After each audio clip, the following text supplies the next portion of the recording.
Le Phèdre de Platon, suite. Socrate. Et si quelqu'un venait trouver Sophocle et Euripide et leur disait qu'il sait composer des tirades sans fin sur de petits sujets et traiter succinctement les grands sujets, manier à son gré la pitié ou au contraire la terreur et la menace et tous les sentiments du même genre, et qu'en enseignant cela, il prétend enseigner la manière de faire une tragédie, Phèdre. M'est avis Socrate qui lui rirait au nez s'il s'imaginait que la tragédie n'est pas avant tout une composition harmonieuse où tous ses éléments s'accordent entre eux et avec l'ensemble. Socrate. Mais il se garderait sans doute de le rudoyer grossièrement.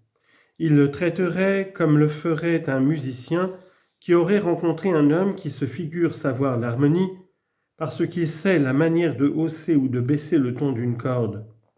Il ne lui dirait pas brutalement « Pauvre homme, tu es hypocondriaque », mais il lui dirait avec douceur propre aux musiciens « Mon très cher, il faut savoir ce que tu fais si l'on veut être harmoniste. Mais on peut fort bien, au point où tu en es, ignorer totalement l'harmonie. Tu possèdes les notions indispensables pour aborder l'harmonie, mais l'harmonie non pas. Rien de plus juste. De même, Sophocle répondrait à son vantard qu'il connaît les notions préliminaires de l'art tragique, mais non l'art tragique, et Acoumen répondrait au sien qu'il connaît les notions préliminaires de la médecine, mais non la médecine. Assurément. Et si Adraste à la voix de miel ou Périclès avait entendu ce que nous venons de dire de ces beaux artifices, du style concis et figuré et des autres procédés que nous devions, disions-nous, examiner au grand jour, est-il à croire que, comme toi et moi, il répondrait par un mot brutal et malhonnête à ceux qui ont écrit de ces artifices et qui les enseignent comme étant l'art oratoire, ou, plus sage que nous, n'est-ce pas nous-mêmes qu'il reprendrait ? Ô Phèdre, ô Socrate, dirait-il, au lieu de vous fâcher, pardonnez plutôt à ceux qui ne connaissent pas la dialectique, ont été impuissants à définir l'art oratoire. Dans leur ignorance, ils ont cru, parce qu'ils étaient en possession des préliminaires indispensables de l'art, avoir trouvé l'art de la parole, et en enseignant ces préceptes à leurs disciples, ils pensent avoir parfaitement enseigné la rhétorique. Mais quant à l'art de disposer chacun de ses moyens en vue de la persuasion et d'ordonner le tout, ils l'ont tenu pour négligeable et ils ont cru que leurs disciples devaient le trouver tout seuls en composant leur discours. Phèdre. J'ai peur, Socrate, que l'art que ces maîtres donnent pour l'art oratoire dans leurs leçons et dans leurs écrits ne se borne à ce que tu dis, et je crois bien que tu as touché juste. Mais le véritable art de parler et de persuader, comment et où peut-on l'acquérir ? Socrate.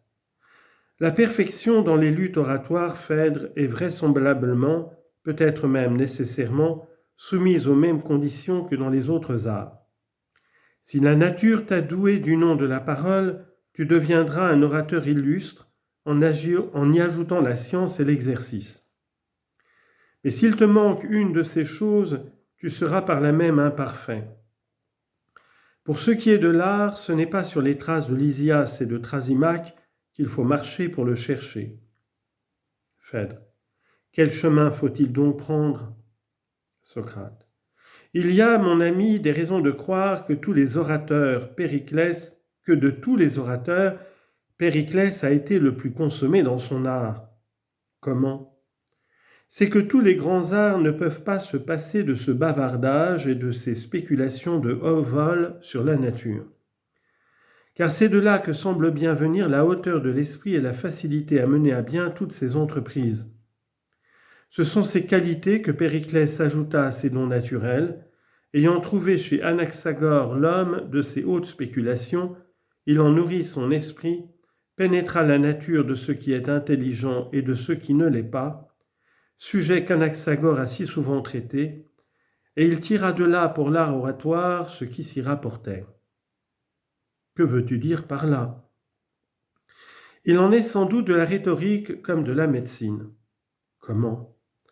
Dans l'une et dans l'autre, il faut analyser la nature. Dans l'une, la nature du corps, dans l'autre, celle de l'âme.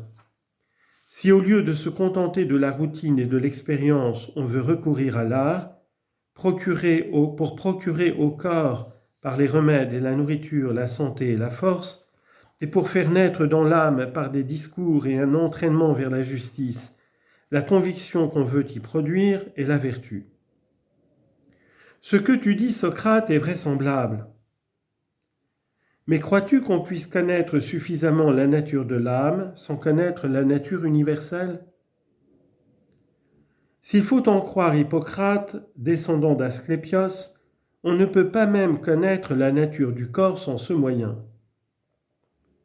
Hippocrate a raison, mon camarade, mais outre Hippocrate, il faut encore consulter la raison et voir si elle est d'accord avec lui. J'en conviens. Examine donc ce que dit sur la nature Hippocrate et la droite raison. Pour étudier la nature d'une chose quelle qu'elle soit, ne faut-il pas s'y prendre de cette manière, c'est-à-dire se demander d'abord si la chose qu'on veut connaître méthodiquement et qu'on veut être capable d'enseigner aux autres est simple ou multiple.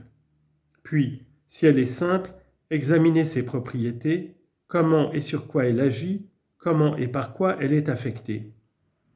Si au contraire elle comporte plusieurs espèces, les dénombrer et faire sur chacune le travail qu'on a fait sur la chose simple.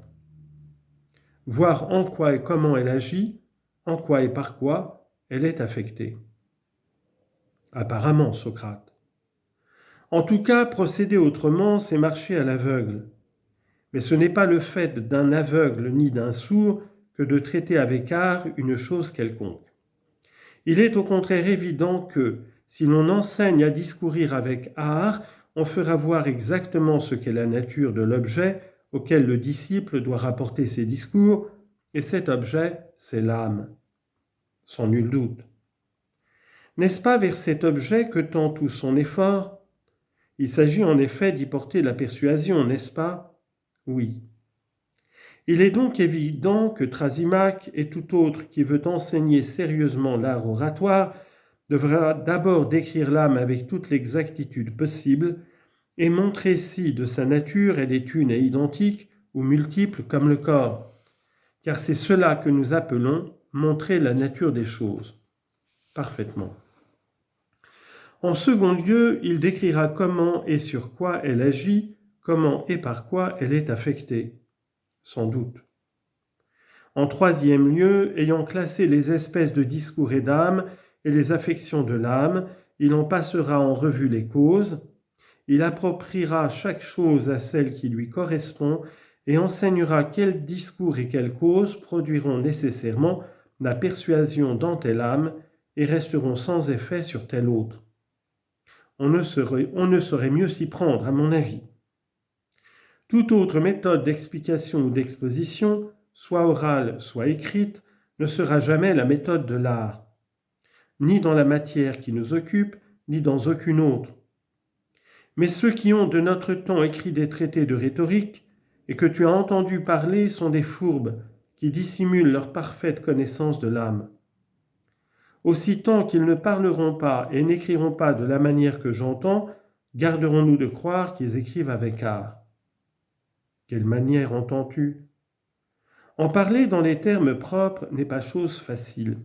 Cependant, je veux bien te montrer, dans la mesure où j'en suis capable, comment il faut écrire pour écrire avec art. Parle donc.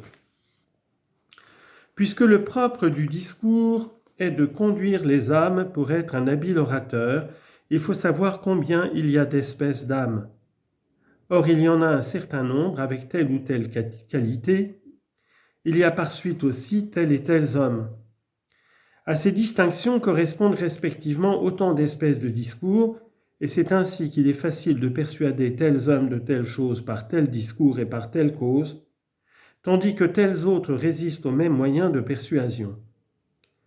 Quand on s'est bien mis dans la tête ces distinctions, il faut en observer les effets dans la vie pratique et pouvoir les suivre vivement par la pensée. Autrement, on n'est pas plus avancé que lorsqu'on était encore à l'école de ses maîtres. Mais lorsqu'on est à même de juger par quel discours tel homme peut être persuadé, et qu'on peut, à la vue d'un individu, le pénétrer et se dire « voilà l'homme, voilà le caractère dont on m'a fait leçon jadis », il est là devant moi, et il faut lui appliquer des discours de telle sorte pour lui persuader telle chose.